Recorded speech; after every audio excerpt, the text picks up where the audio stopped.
سلام به دوستداران بازی مافیا، همراهان خفن کانال شمافیا. امروز براتون یه فکت 90% معارفه آوردم برای سناریوهای فست مثل باسپورس، نماینده، هانیبال و کاپو.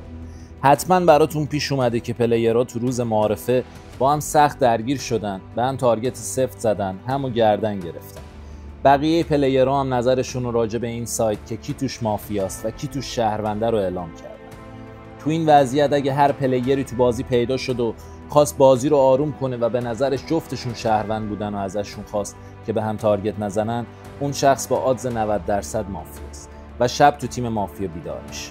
از قضا معمولا مافیای ساین بالا برای پوشش یارش میره، پس حتی میشه روی رئیس بودن اون شخصی که برای کاور کردن دو طرف ساید تشکیل شده تو معارفه رفته فکر کرد. پس شما فردا تو روز یک بازی میتونید این فکت رو با زبان بدن قوی، جوری که خیلی به گفته‌های خودتون باور دارید، با بقیه به اشتراک بذارید.